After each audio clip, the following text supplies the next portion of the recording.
कि जो वादा किया वो निभाना पड़ेगा, कि तुम्हारी फाइल में जो गांव हैं उनके मौसम गुलाबी हैं, यह आंकड़े झूठे हैं और ये जो दावे हैं वो किताबी हैं। तो सर पे पैर रख करके भाग जाती है। खामोशी ना ओढ़ो, तुम जुबान खोलो, इस जालिम हुकूमत के खिलाफ बोलो। यहाँ मजलूम हर रोज सताए जा रहे हैं, घर कभी गिराए तो कभी जलाए जा रहे हैं। धन्यवाद जी के अभिभाषण से संशोधन में बोलने का अवसर दिया, इसके लिए मैं आपका हृदय से आभार व्यक्त करती हूँ। परंतु अध्यक्ष जी, इस सदन और इस सरकार से जनता यह भी नहीं कह सकती कि जो वादा किया वो निभाना पड़ेगा और जनता का पैसा चुकाना पड़ेगा। अध्यक्ष जी, पहले सत्र में मुख्यमंत्री जी आते हैं और कहते हैं कि हमारी विधायक निधि को उन्होंने बढ़ा दिया, और जब आज हमारा द्वितीय बजट सत्र चल रहा है वहां पे हमारे आदरणीय वित्त मंत्री जी कहते हैं कि वो तो सिर्फ और सिर्फ एक घोषणा थी, समय तो सुनिश्चित किया ही नहीं गया।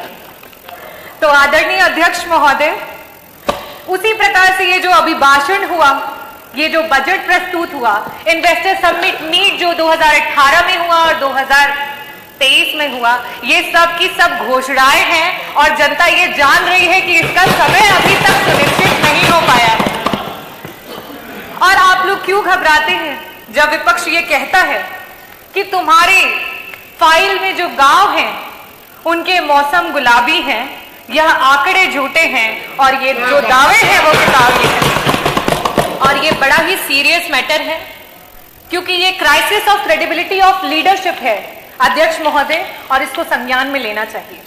अभिभाषण के दौरान और काफी सारे हमारे जो पक्ष के सदस्य हैं उन्होंने बहुत तारीफें की और कहा कि प्रदेश इस विभाग में 1 नंबर पे पहुंच चुका है, उस विभाग में 1 नंबर पे पहुंच चुका है। बिल्कुल सही कहा आप लोगों ने। मैं भी बारी बारी उत्तर प्रदेश का कौन सा विभाग किस नंबर पे पहुंच चुका है वो आपके सामने बताऊंगी, और प्लीज मेज थपथपाने से आप लोग मत रुकिएगा।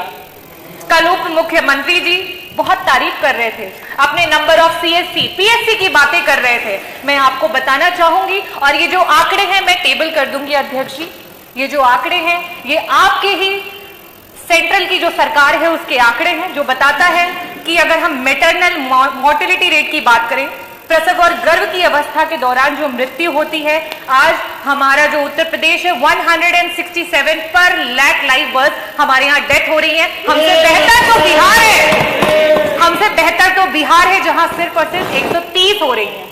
अगर हम बात करें नॉन कम्युनिकेबल डिजीजेस की, जिसमें मधुमेह और रक्तचाप जैसी गंभीर बीमारियां होती हैं, जिससे आए दिन हार्ट अटैक आते हैं और लोगों की मृत्यु हो जाती है, और बिल्कुल सही कहा आपने, उत्तर प्रदेश उसमें नंबर 1 पे है। अगर हम बात करें सीएससी और पीएससी की, तो नंबर और सीएससी पीएससी तो कम है ही है, लेकिन साथ ही साथ कम doctor, less than 50% of doctors में भी हम नंबर 1 हैं।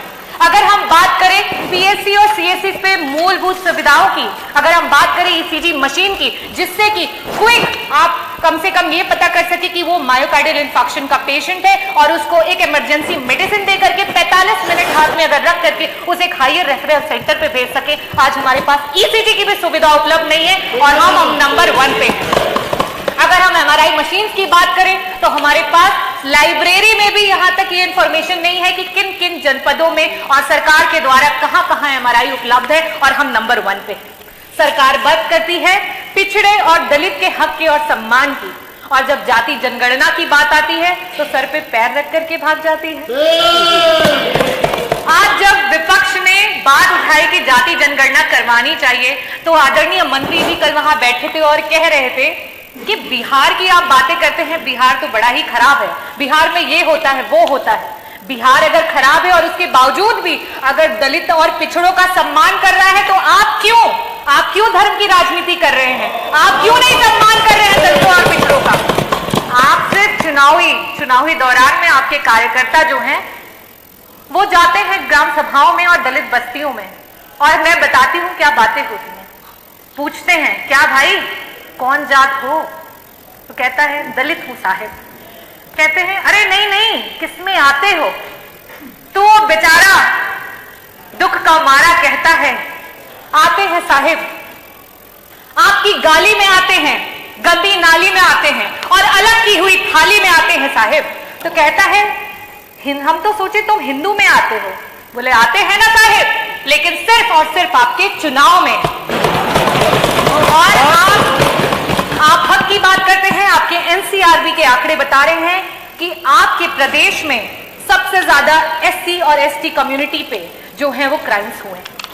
आज कानून व्यवस्था की बात पर पीठ थपथपाई जा रही है और एनसीआरबी के आंकड़ों को बताया जा रहा है। मैं आपसे ये कहना चाहती हूं, आपकी जो जीरो टॉलरेंस अगेंस्ट क्राइम की जो सरकार है वो सिर्फ और सिर्फ ढकोसलेबाजी है। एफआईआर सच और झूठ के बुनियाद पे नहीं, किस दरोगा की, किस एसएचओ की पॉकेट कितनी गर्म की जाती है उसके हिसाब से एफआईआर दर्ज की जाती है।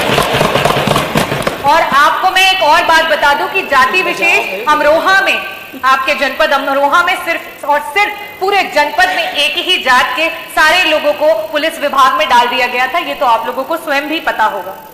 और आज थानों पे चाहे कोई भी केस हो, चाहे वो अपहरण हो, चाहे वो चोरी हो, चाहे वो बलात्कार हो, चाहे उत्पीड़न हो, चाहे मर्डर हो या कोई भी जमीनी कोई केस हो, हर चीज का रेट आपकी सरकार में फिक्स करके रखा हुआ है। और उत्तर प्रदेश में अगर महिला उत्पीड़न की बात करें तो मैं एनसीआरबी का ही आंकड़ा आपको बताती हूं कि पर लाख विमेन में 51 महिलाएं हैं जो उत्तर प्रदेश में उत्पीड़न और क्राइम का शिकार हो रही हैं। लेकिन वही बिहार हमसे बेहतर है, वहां पे 30 महिलाएं हो रही हैं। कन्विक्शन की रेट पे आप कहते हैं कि हम बहुत सारे लोगों को कन्विक्ट कर रहे हैं, लेकिन आप जिस चीज पे खुश हो रहे हैं, जरा देखिए कि आपसे प्रदेश और भी हैं जो कन्विक्शन रेट में आपसे भी बेहतर है।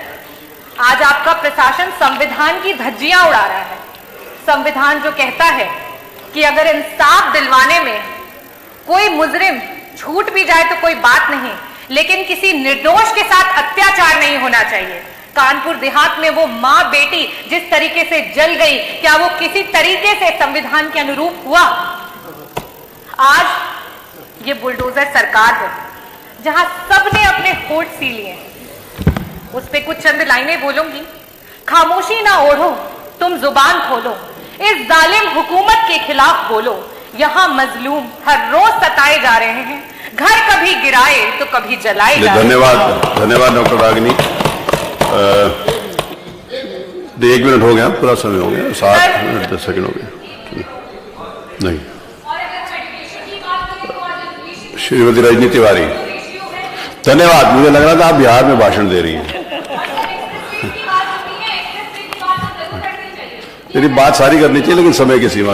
चलिए, तो उत्तर प्रदेश जो है वो बाकी प्रदेशों से स्टेट और नेशनल लेवल दोनों में नीचे है। और मैं लास्ट में बोलना चाहूंगी, माननीय अध्यक्ष जी, आप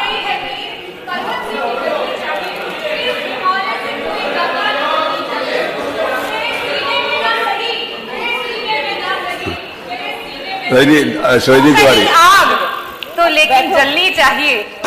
माननीय अध्यक्ष जी, आपने मुझे महामहिम